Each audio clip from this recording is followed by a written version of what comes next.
Go ahead, thanks. Okay, and today I'm in London and I'm going to be doing the Mars through the houses and a little bit more information on top, because we do have a Mars retrograde coming up, which I'm going to bring a little bit of that into it. And what I've got here is an explanation, a few slideshows, and then I've got a bit of reading that I'll do from my notes. So what we're looking at is where Mars resides shows us our evolutionary intention and our soul desire.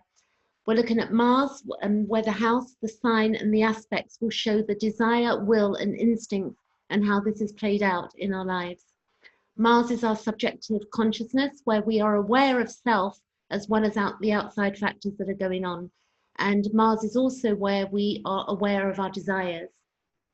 Our Mars transit will show us what we are confronting and the circumstances, and it also shows us where we can be blocked and stifled. And Mars retrograde happens about every 2 years. And also we've got Mars takes about 2 years to orbit chart. I think it's about 680 days, but I could be wrong there. And we've also got our Mars return, which is where we redefine ourselves. And this happens about every 2 years. So here goes. So the other thing that we've got that's quite interesting from the Pluto 2 book, the phasal relationship between Pluto and Mars is really important. That's in chapter 8 and can be seen in volume 2, studied in part 2 of volume 2 of Pluto. And I suggest those books, I highly recommend them. They've changed my life. So they're worth having both of them. The first one is the Pluto through the houses, and then we've got the second one, which is the relationship side.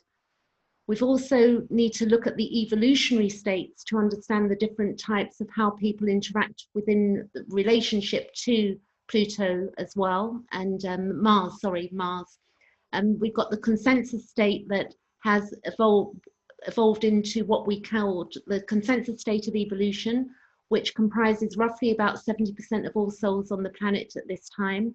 We've got the individuated state of evolution, where individuated is used in the union sense of the word. This comprises of roughly about 20% of souls. And then we have the spiritual state of evolution that comprises roughly about the 6% of all souls on this planet. And you can look at that in the volume 2. Here is my chart. And with regard to the phasal relationships, they're very fascinating to dig deeper. And the phasal relationship I have is 249 degrees, Mars and Pluto, and it's a disseminating phase. So you can learn a lot more about your Mars and how your Mars is working in your chart if you get the volume 2. And what this 249 means to me is that 249, it's about learning everything one needs to know about the nature of existing society. It's where we've been born in to fulfill the soul's obligation, and it's about expansion, refinement to establish one's own individualized social purpose. And also with this phasal relationship, other people don't feel threatened by a soul with this 249 degrees, the Mars-Pluto disseminating phase. The next slide. Also, I will tell you, when you're counting your degrees, you go from your Pluto and then you count counterclockwise to where your Mars is. So that's how I've got my 249 degrees. If you take my Pluto and count the degrees all the way around, then what you'll get to is wherever your Mars is where the degree, those are the degrees that you're adding up to get your degree.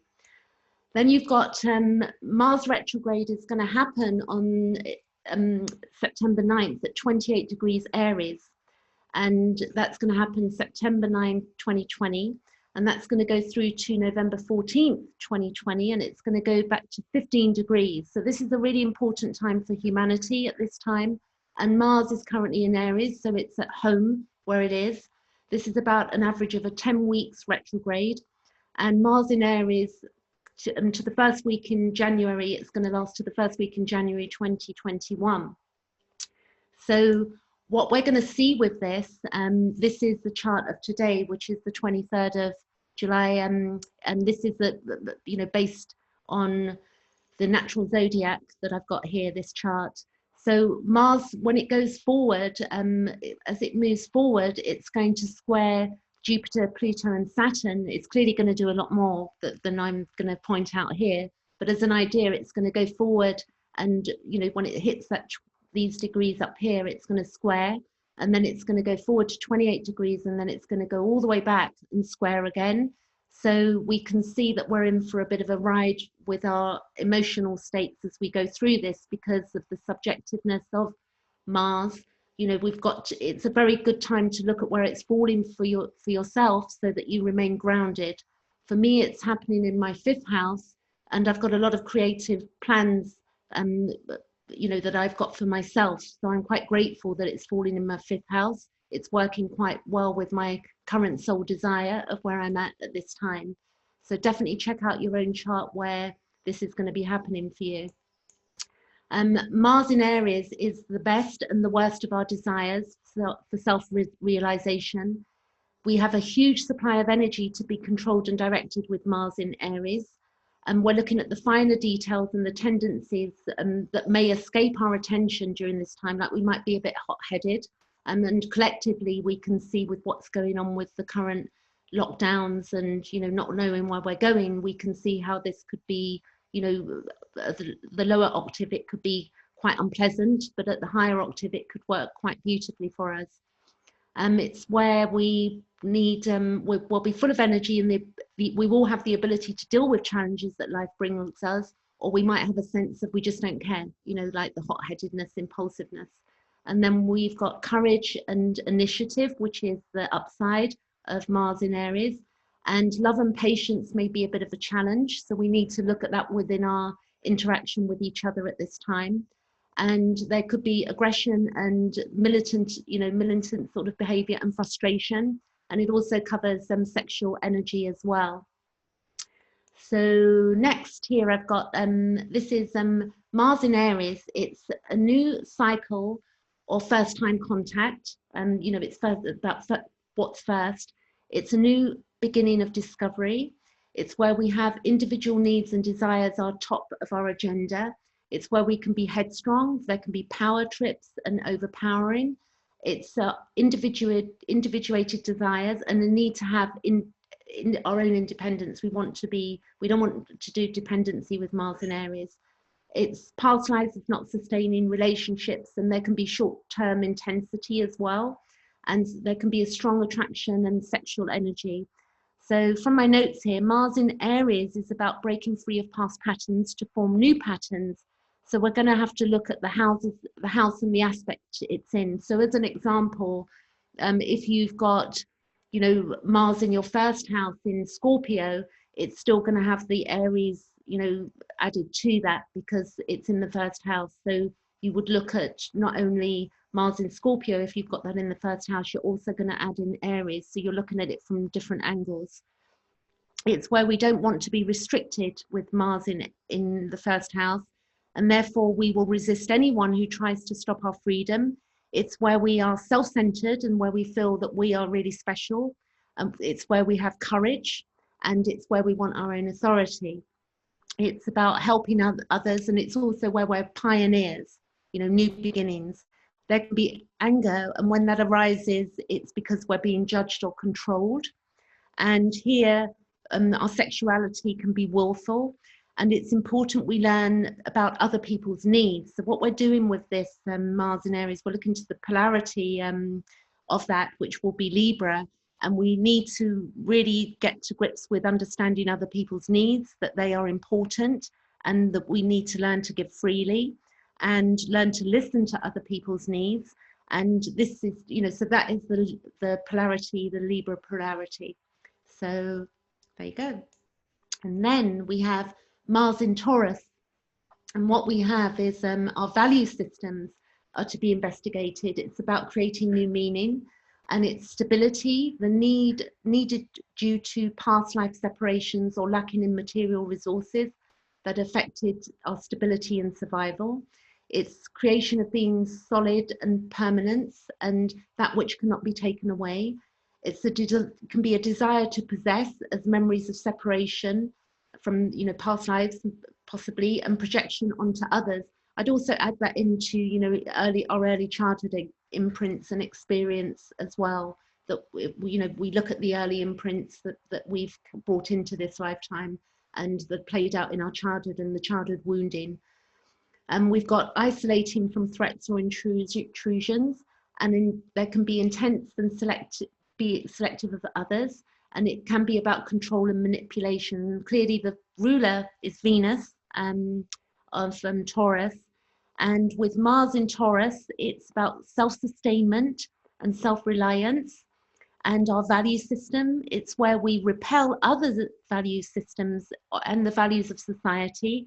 Here there can be a need to be separate and independent, and in separation is where one becomes aware of different types of desires. So when we're separate, we can become more aware of our own desires, and it's also where we can self-actualize.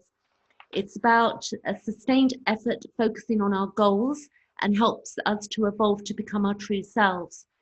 Sex can be used to metamorphosize the emotional and psychological limitations that we have. There can be sexual confrontations, and if you refer to the Pluto 2, you know, it goes on about the sexual violence that can occur as well. And there's a strong sexual nature with this Mars Taurus. There's a lot of magnetism, and it can create attraction. It's where we need to learn to be authentic with our use of our sexuality, and it's where we need a total connection and, you know, for sex to become sacred. There is a need here to embrace the Scorpio polarity.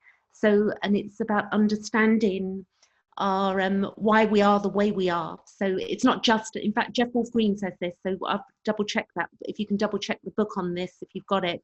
But he says why we are the way we are, it's getting to the point of this is why the way I am. So that's more empowering, instead of saying this is why, you know, to get to the point of, you know, empowering self by saying this, knowing self, this is why I am this way.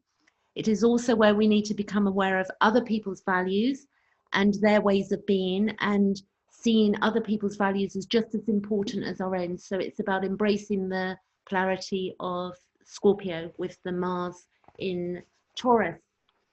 So the next slide we have Mars in Gemini. So here it's where growth is rapid, limitations are being confronted, and that can slow our growth down. We need to have an examination of the psychology and our emotional needs and intentions and desires. It's where we're embracing new ways and agreements to think in new ways, and the intensity in discussion, the psychology, to know another's mind and to understand other. And it's about having openness in our thinking and ideas.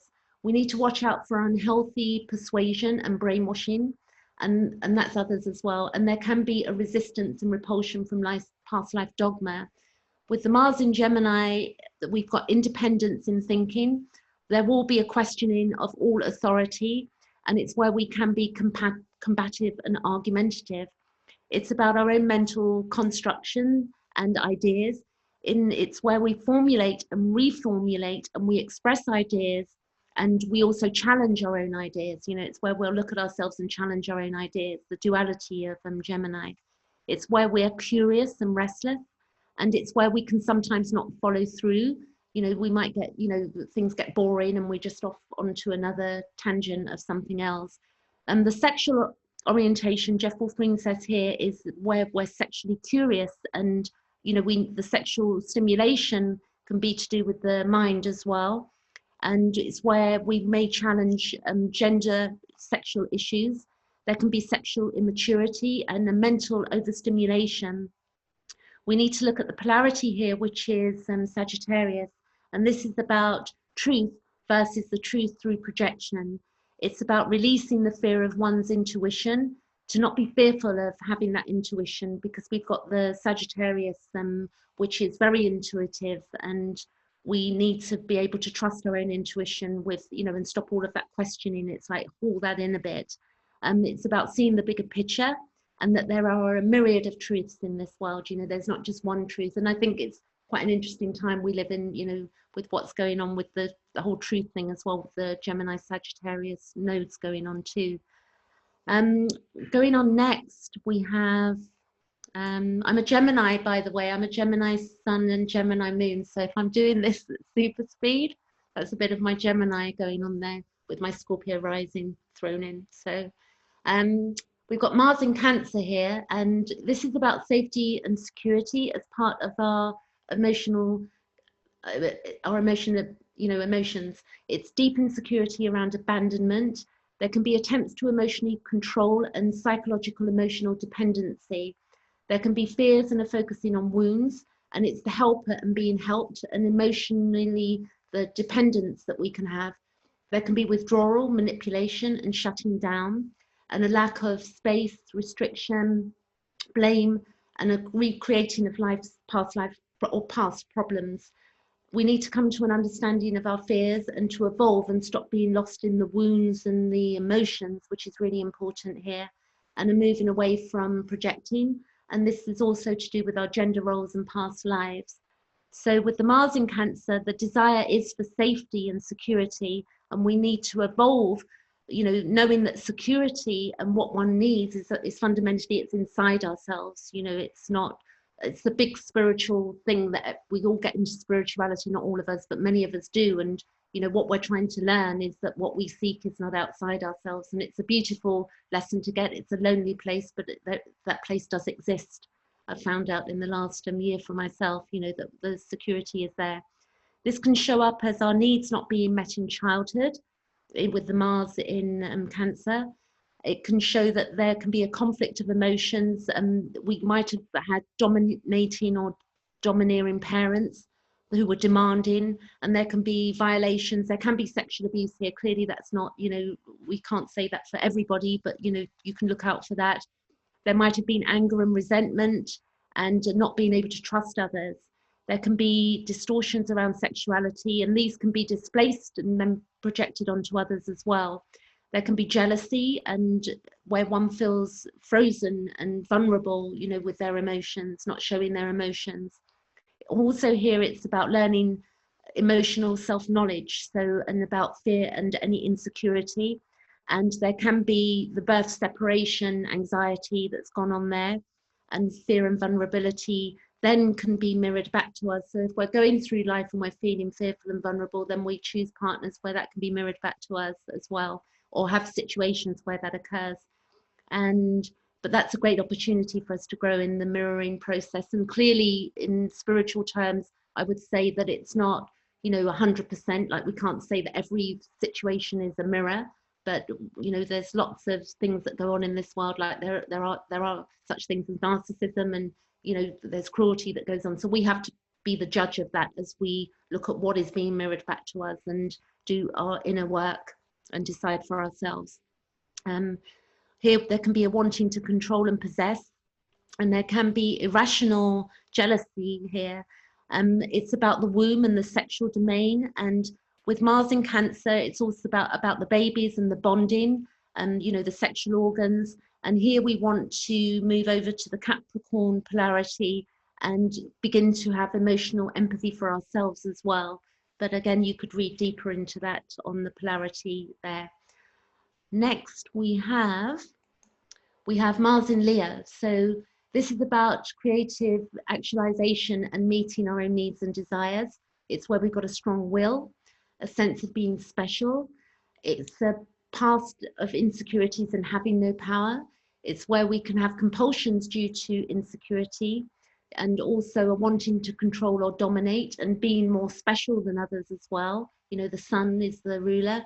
Emotional shocks past, it's where we've been crushed and we've had deflation, and we might be seeking others to regain our power, like to feel important. And it's where we can empower each other and grow as well, like the positive of Mars in Leo. And Mars in Leo is about wanting to take charge and be in control of one's own domain and one's own life. And it's about creative actualization and intention. And it's where we want to fulfill our creative independence, and we don't want to be restricted here. And if you think it's very childlike, the sun, it's very, I want to do what I want to do. And here there is a need to be acknowledged in the center of the universe. There can be creative passion and dignity, and there can be some narcissism, but narcissism isn't all, gory and bad. We've all got that to a degree, and that's part of the shadow work of Carl Jung, that if we look at that, and it's about knowing our own shadow as well. A bit of narcissism doesn't, you know, we've all got that in us. It's just part of humanity, but it's like, how are we using that, and how are we dealing with other people in our lives? This having no power can come from past lives. So it can be that we need to, you know, explore that. And it's maybe where we felt we had no control, you know, over our life experience. So we need to strengthen our own soul, and, you know, allow some of our impulses to come in. And, you know, it's okay to be a bit selfish here, like to do what we need to do. And we need to look at the house where Mars is in, and the, you know, also the sign we know it's going to be in Leo, but you look at the house as well with this. You're not just looking at the sign itself. It's important here that we focus on our pleasures, and that we see our body as our own temple. It's where we have self-discovery, and it's renewing our soul with this as well. And we must validate ourselves, so that if we begin to self-validate, we stop looking outside ourselves for validation. It's like giving ourselves a pat on the back, and, you know, feeling proud as well as, you know, of our work that we've done. It's important that we also learn to validate others and their creative purpose, and embrace partnerships, and, you know, let others know their greatness too. And that can also be reflected back to us, but not in a narcissistic way. It just becomes not like love bombing, but in a, you know, in a beautiful way, like of being human, our human side of creativity. Next, we have Mars in Virgo. So I have my Mars is in Taurus, but my Mars is also in the sixth house. So my Mars is actually also in the house of Virgo, and this is where we have about self-improvement, self-sacrifice, crisis in past lives, emotional and psychological crisis, and there can be sadomasochistic and unconscious guilt and anger, and unconscious guilt and atonement. So the sadomasochism is not just about sex, you know, it's much deeper than that. You know, we can have that with the Christ consciousness and what we've seen go on in the world, again, with how people treat each other emotionally. So sadomasochism is also to do with our emotional states and interactions and codependency and such like. We've got focusing on becoming efficient and removal of the crisis, releasing what defeats us, and repetition of, we need to watch out for repetition of our sadomasochistic tendencies, stopping the recreation of crisis and self-punishment. So I've noticed myself as I've gone through my life. I was born in 1966, and I've noticed that with the movement of my North Node, I've begun to pick up on this, owning up to how I put myself in crisis myself. And it's been, you know, I can really see this, and it's been really helpful for me to understand my own Mars and that sixth house, my sixth house. It's where we know reciprocation and sacrificing oneself, and a desire to be right, wrongs as past causes difficulty, and it's about empathy and connection. So with the Mars in Virgo, we recreate this crisis in order to be, so not in order to be humiliation, but there will be humiliation. And then we begin to experience, you know, what we feel purity is.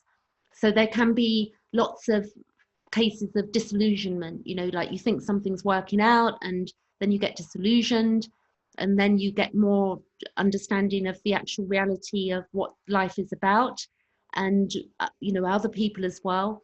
It's where we can be less than honest in our terms of our motivations and desires. So it will make us begin to look at our own motivations and desires. You know, there might be untruth going on, and then we can begin to look at our intentions and our agenda. Also, it's where, you know, we may be humiliated, and we may need to stop creating, like wearing a mask of rationalizing, you know, why things keep going wrong for us, where we play the victim. So I've completely seen that in myself.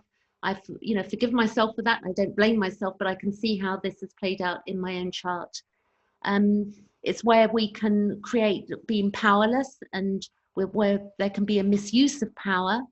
But in all of these circumstances, it leads to growth. So because we get to analyze, if we look at Virgo, we look at the sixth house, we've got Mercury, you know, as the ruler. So we can begin to see that we begin to look at things at a deeper level. We become analytical and start getting honest and get rid of our personal illusions and our own lies and begin to get more real. There can be a sense of feeling alone and being empty with this. But again, it's about going for to a higher level of our own spirituality. And there can be, we can deny ourselves our sexuality here. We can go one way or the other. We can also experience guilt, and again, this need to atone, the Christ consciousness idea.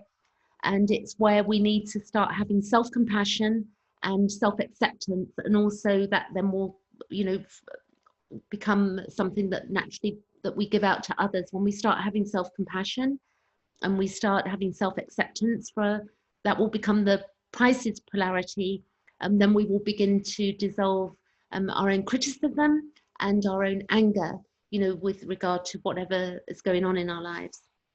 Okay, so next we have Mars in Libra. So we've got here, this is about equality in giving and receiving.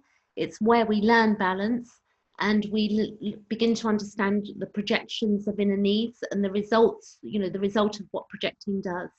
It's where we learn to give and when not to give, and understanding emotional dependency and where we become enmeshed with others. And we need to look at our emotions and the being enmeshed. And it's about subjective judgment, motivation, conclusions, and it is about the other. Jeff Wolf Green says, I can't live with you. This is in the relationship part of it. I can't live with you and I can't live without you idea that goes on with this, the balance thing. To understand the intention of this emplacement, it's learning to balance and then to give to each other. It's about needs and desires are important, and individual needs are also very important.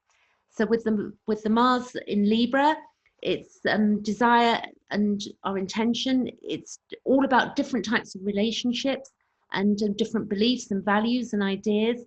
And it's about an expansion of our consciousness in with regard to other and new ways of understanding, you know, the reality of our own reality and others' reality, and ways of being in relationship with each other. Everybody we come into contact with, whether it's short term or long term, it's some form of relationship. And it's where, as we learn to balance and we learn to, you know, have independence. And there is also a need for relationship here. So, you know, we can be aware of that and about receiving in equal ways and looking at projection. And we need to understand our sexual bonds here, and that sexual bonds, and I do believe this naturally, I think it might be part of my Virgo, that, you know, the sexual fluids, the sexual bonding, you know, it's a serious matter to me. It's you know, it's something that's not to be taken lightly, that when we're sexually bonding, that it's you know, we're exchanging fluids, and that's an important thing to understand. And to also, you know, there can be sexual undertones with people, and there's also a freedom to understand other individuals' realities. Here we can see there is not only one way, that, you know, we need to be objective and we learn to listen and to hear another also. And the ruler is Venus here, and it's the outer needs, and Taurus, it's the inner needs, Venus is the inner needs, and with Libra it's the outer needs. It's about being accepted and empowered through our desire and intentions, and also about the quality and harmony that we're giving to each other and unlocking our own sexual energy. And it's about understanding, you know, I guess the emotions that, you know, that we're all different as well. It's about short-term relationships as well as long-term relationships here. And it's being honest. So in endings, it's very important that we're very honest in all of our interactions with others, so that we end things cleanly, that if we're leaving things, we're tying up loose ends, we're not just, you know, ghosting people or disappearing or whatever. We're really looking after what a relationship is.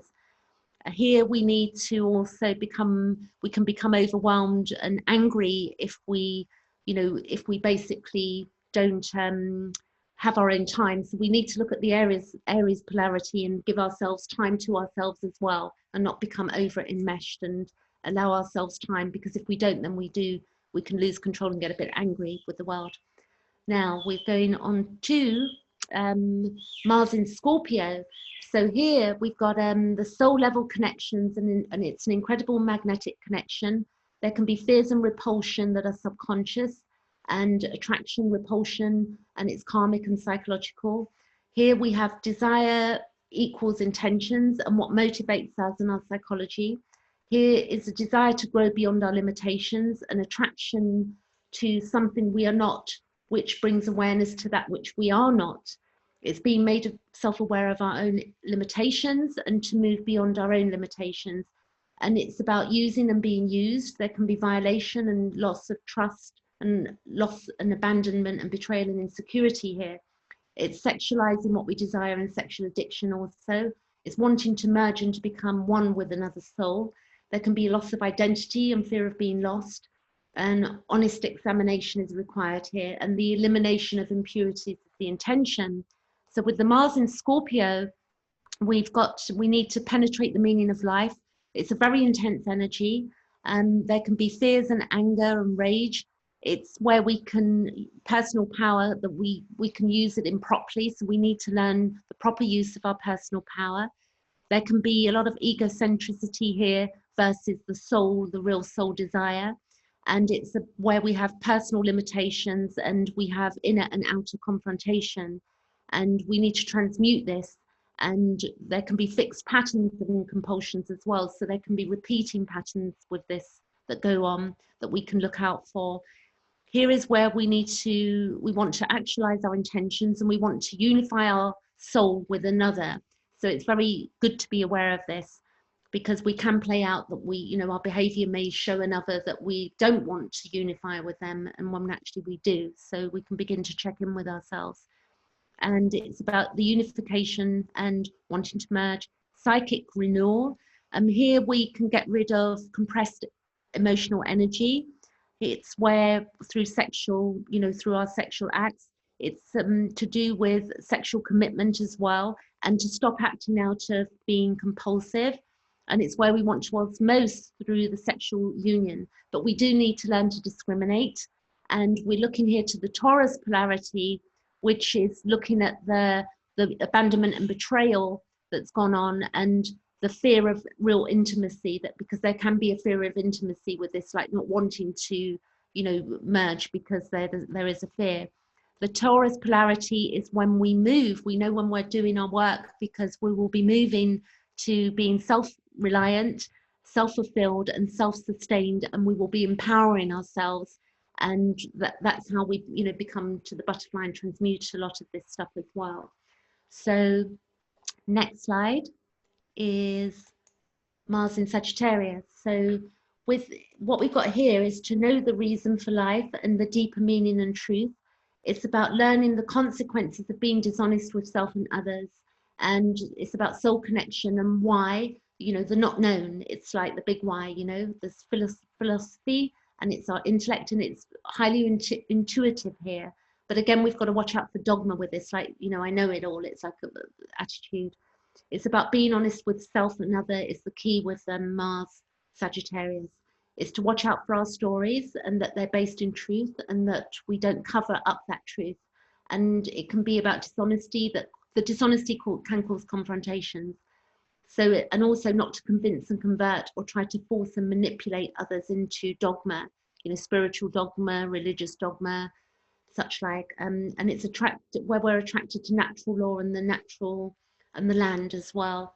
So the Mars in Sagittarius, it's the mental and philosophical, it's the bigger picture and the horizon, and it's about adventure, and it's about learning and having inward adventure as well. So it's not just about adventure outside ourselves, it's about adventure inwardly. I've got my Pluto in my 9th house, and I find that I have this beautiful we all do, I'm sure, but I have this beautiful inner world going on that I very connected to, of feeling, exploring my inner world.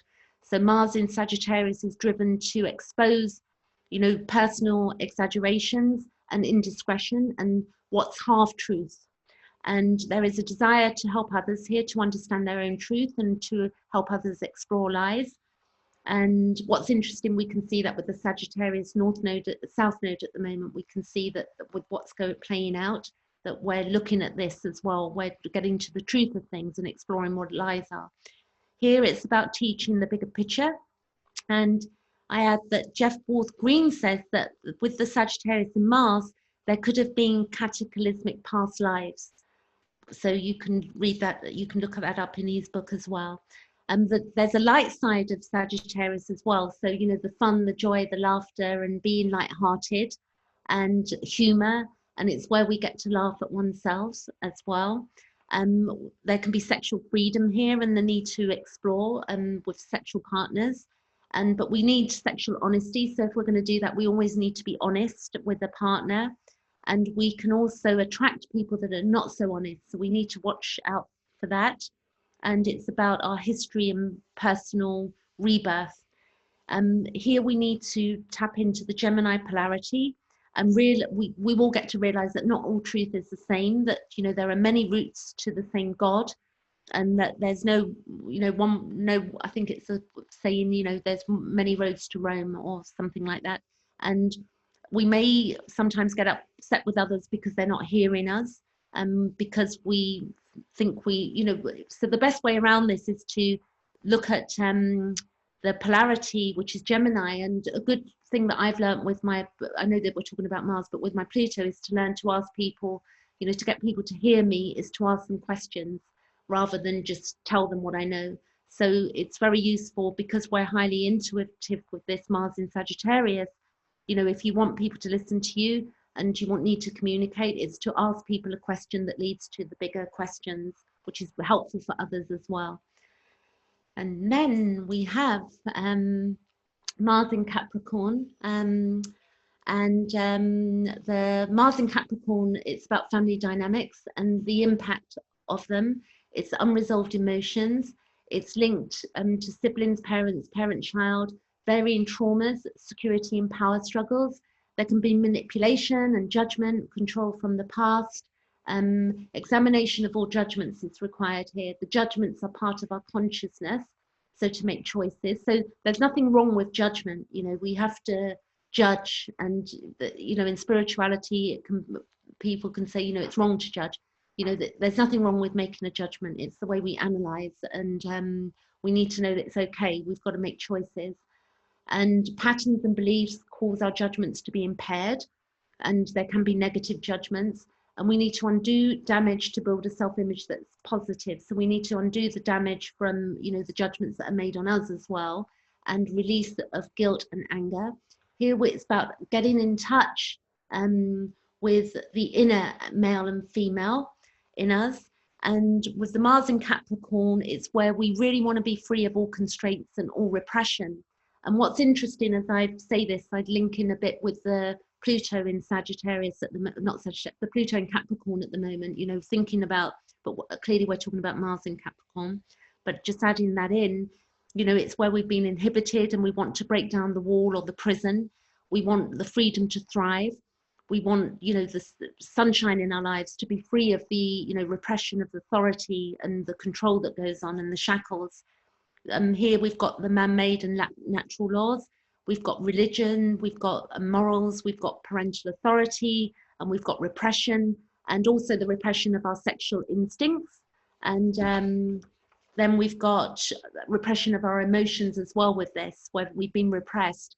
So when we've got repression that's going on inwardly and also behind closed doors, there can be double standards and a lot of hypocrisy that's been going on, and a lot of self-righteousness between, you know, people. And with these double standards, you know, where they exist, it can lead to a double life. We wear the mask, you know, which is also another thing that's going on at the moment with the whole mask thing. You know, we're wearing this mask, and it's quite metaphorical with what's taking place in the world at this time. It's where we want to be aligned with our true nature, and we want to be, you know, the fear of judgment, so we can conceal our true nature and be afraid to show our true nature. It's where we've been suppressed in our sexual needs, and we really want to break free. So again, we can look at the shadow side with Carl Gustav Jung with his work. The book that I love is the Archetypes and the Collective Unconscious. It's a heavy book, but it's one to dip into. And here we can self-actualize our own individuality, and we can get to live life on our own terms. So this is really good news. We need acceptance of our being highly sexual.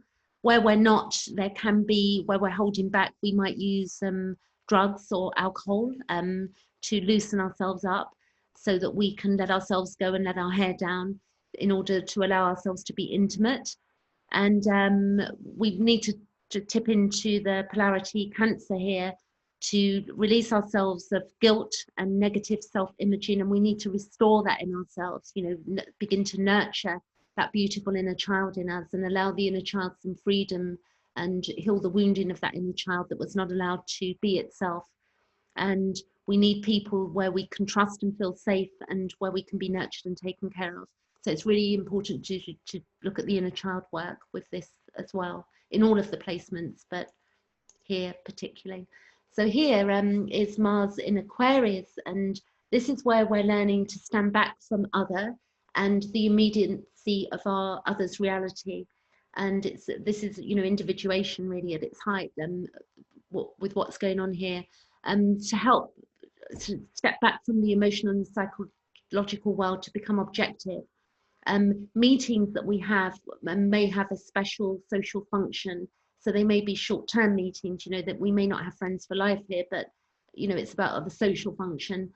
Here, it's about helping other to objectify, to disengage and to become detached so that we can become liberated. It's where we will rebel against conditions and finding understanding through one another. The separation is due to enmeshment. It's where we can help another with common goals and get to detach and to objectify. So the Mars in Aquarius is about living life on our own terms, and it's where we do have a need to detach from everyday life. And the detachment here is all inclusive. It's to do with the family, the groups, the peers. It's where we wish to survey the nature of, you know, life itself and ourselves and our own beliefs and our own values. And also where we will rebel against any external pressure. We're going to rebel against it generally, and any expectations that are placed on us with this. Mars in Aquarius is trying to understand themselves, and they want to be self-defined, self-definition. And also there can be creation of an entire lifestyle that's based around feelings and wanting to be unique.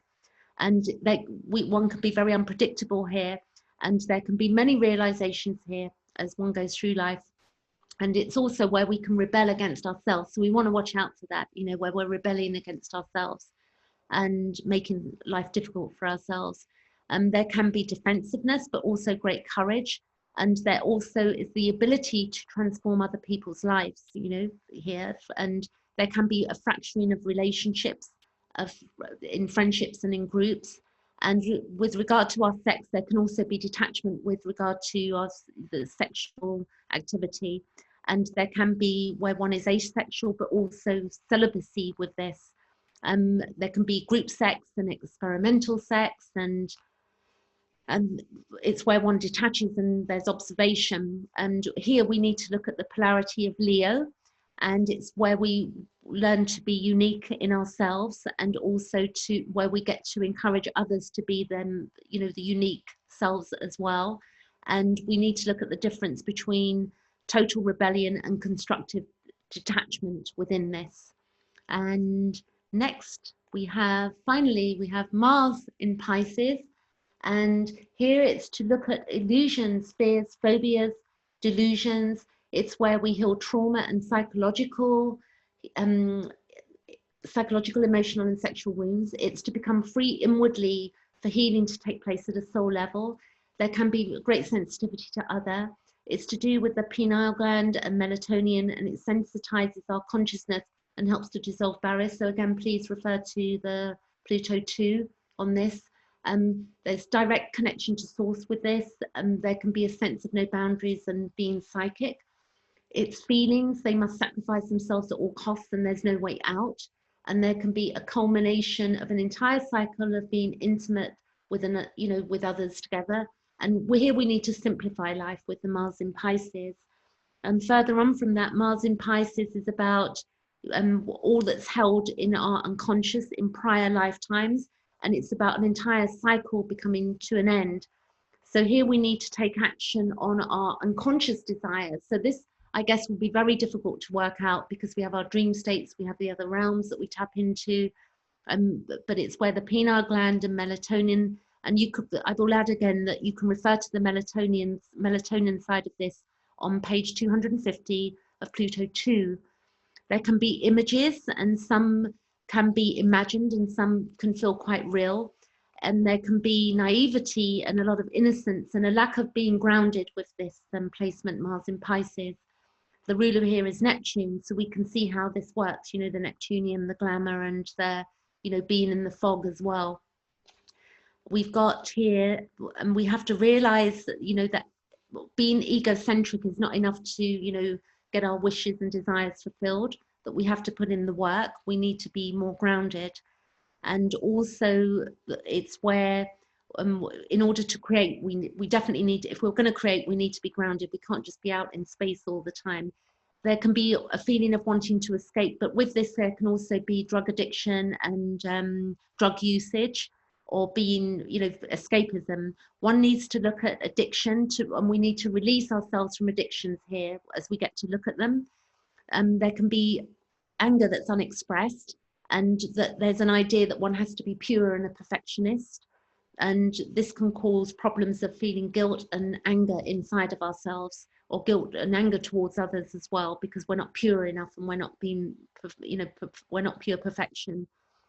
This is where we feel that we can also feel that we need to atone for something, and because of that we can be passive aggressive with people and maybe masochistic at times, and types of behaviors. Doesn't mean we are, it's just that we've all got that in us. You know, this isn't just Mars in Pisces, because also as these Mars transits through our chart, we're going to experience this as it goes through different houses collectively, and then also in our own chart. You know, as an example, if Mars is transiting through our 12th house, then we're going to pick up on this stuff. One has to look at natural law here and to look at our own intentions. And it's about learning to be honest with people, with ourselves and others at all times. And it's about connecting to the divine, but bringing that divinity into the physical reality, into our body. We can help ourselves here by experiencing non-sexual touch. You know, we can do that for, you know, we can do that for ourselves and, you know, for others as well, you know, by looking after our own bodies and, you know, giving ourselves, you know, the attention like self-massage and such like.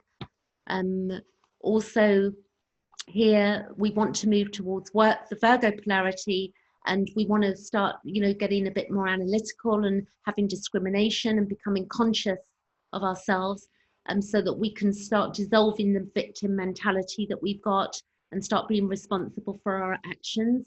And then we, as we do this, we get to self-analysis, and then we get to our self-knowledge. So there you go. I've gone all the way round. I don't know what time it is. Have I gone there?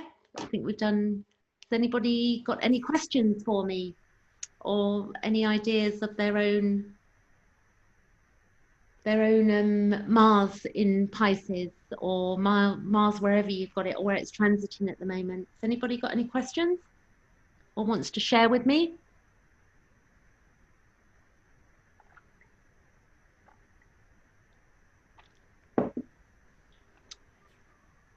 No? Okay, I've got, what I'm going to do is I'm just going to flip back to my chart briefly, and I'm going to show you in the last 10 minutes. Oh, actually, what I'm going to do, this is more, when we've got these squares that are going to take place, I will add that please do look at this for the next 6 months, the transits that are going on between Pluto, Sagittarius, and Pluto, Jupiter, and Saturn. Do look at the squares that are going on here, because, you know, this is going to be quite probably a bit of a bumpy ride for us all as we go through, you know, the coming 6 months. And because we've got this Mars in Aries for 6 months in one place, it's a long time. So we would probably really help ourselves by really analysing what that means for us. And you can definitely, if you've got the Pluto book, then you can just do that bit of study on what Mars, you know, through that house means individually. I'm so grateful that it's in my 5th house personally, because I do need this time of creativity to, you you know, I'm beginning to write a book, and I'm also building a website. So I just feel very grateful. And when it goes inward, when it goes retrograde, you know, we might have an inner sense of frustration. So we do well to learn some grounding techniques and really to make sure that we're not being impulsive and acting out like, you know, a child and just creating chaos for ourselves and others. And there will be other, you know, planets that will be hit there as well. But I'm going back to my chart here, you know, that so my 15 degrees, I'm very blessed here that my degree of my Aries starts in the it's 12 degrees there, just 12 degrees at this point. So it's gone to 15, and then it will go all the way. So I've got it, going to have it. It's going to, because my fifth house is bigger. It will continue in my fifth house probably until towards the end of January. But although it will be moving into Taurus in, you know, after I think it's the second week in January. So there you go. Any questions? Yes, Penelope, there's two questions in the chat. Are you able to open the chat? I think, let's have a look. I've not, okay, yeah, I can see. Okay, how would I interpret it? Mars in Sagittarius with Scorpio ruling the house cusp. Oh, okay. So how would I rule? How would you interpret Mars in Sagittarius? Is that correct? Mars in Sagittarius, and then with Scorpio. I'm early on in my study with I'm better when I'm looking at charts than more than thinking about them. I'm more visual. But I would say that what you would do is, if you can look back on this video or play it back, I would say that for the interpretation, or if you haven't got the Pluto 2 book, I would say I will definitely, after this video, look at this, what you've just asked me here, because I'd be interested to look at that a bit deeper myself and maybe answer on the video when it's uploaded to YouTube, if that's okay with you. I don't know how to pronounce your name, but Mauricio. Maurizio, yes, okay, Mauricio. thank you very much. Yeah, and what do you think? I mean, so what it's going to be is that it's going to be Mars. You've got Mars in Sagittarius, but yeah, you've got Mars in Sagittarius, but in your 8th house, is that what you're saying? No, it's in the 5th house, but it's ruled by Scorpio. Okay, so what you would be doing is, so would that be, is that the transit or your natal? Natal. Okay, so if it's in the 5th house, you're looking at Mars in Leo. So you're looking at Mars in Leo, and then you're looking at, is your Mars in, what is the house that your Mars, the 5th house for you again? Right, so Mars is in Sagittarius. Okay. In the 5th house. Okay. But the 5th house is ruled by Scorpio, though. Okay. So the thing is, I would go by the cusp. I mean, do you use porphyry? Because Jeff Wolverine, as yeah, I've been taught, use porphyry. So yeah, I know that with mine, I mean, if you look at my chart here, my 5th house is actually Aries, but I get what you mean. We're on a cusp there. I haven't got enough knowledge about the cusps and the houses at this point in my education, but I do know that there are some great, you know, teachers in EA that probably would do better on that question than me. But definitely the first thing I would do is look at the Leo archetype, and then also look at the Sagittarius on your Mars to begin to understand it at a deeper level. Mm-hmm. And then I'm sure I will see if I can get an answer to that. So when this is uploaded, I'll see if I can educate myself a bit more on what you've just asked me. Is that okay? Thank you very much. And then Nicole said, sorry. Penelope, before you go on to the next question, I'll just say quickly that Scorpio will condition everything that's happening in that 5th house. Okay, good. So okay. Scorpio is kind of the bottom line for that house. Okay. And this okay. Back to Scorpio. How's that, Maurizio? So you're going to be looking at Scorpio. Okay, yeah. So you are going to be looking at Scorpio and then Leo then, aren't you? All of that. Exactly. Yeah. Probably. Yeah, that would be the way. I guess that would be the way forward, yes. Okay. Thank you for that, Linda. That's given me a bit of education there that keep adding to my pot of education. Thank you. And then Nicole has asked, she says, any insights on experiencing the Mars return retrograde at the same time? Mine is happening in Aries in the 10th house. Again, I don't have enough on that, but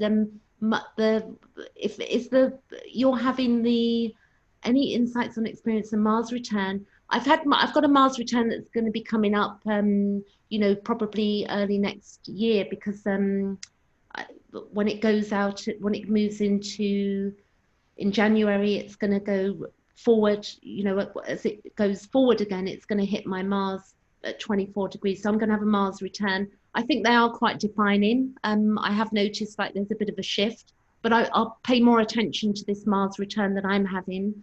Do you have Mars retrograde at birth, Nicole? I don't know if that's a good question. Let me just pull up my charts. Do you have Mars? Because the Mars retrograde behaves a particular way, which was interesting. Do you have the Pluto book, Pluto too? I do have Pluto as well. So it's no, my Mars wasn't retrograde. It was, oh, brilliant. Okay, no, it wasn't. No, okay. Mars wasn't retrograde, and Pluto was retrograde. Yeah, mine's retrograde up there as well with Uranus and the others. But what I would say is the Mars return. Have you got yours coming up soon? And yes, right now it's conjunct my sun. I'm an Aries baby. It's conjunct my sun and Mercury, but it will eventually be passing over Mars later on. Okay, that will be interesting. So that will be interesting to see how that works out.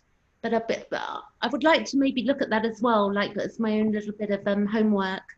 So maybe I will take on your message on board as well and dig a bit deeper if I can, if you would allow me to. Is that okay? Yeah, absolutely. I would really, really love that. Thank you so much for the offer. Well, message me in the YouTube, yeah? And okay. Okay. All right, that's it. Any more questions?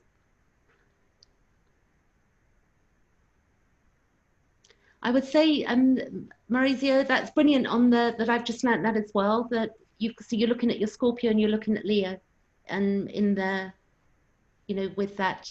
And then you're looking at the polarity, remember, we want to walk towards that polarity. We want to take from the polarity, okay? Okay. Yeah, because that's where we're helping ourselves to evolve, where we get stuck in our own dogma of, you know, the Mars where it's not. But there's the beauty of what it does for us as well, as in its own entity of what it is.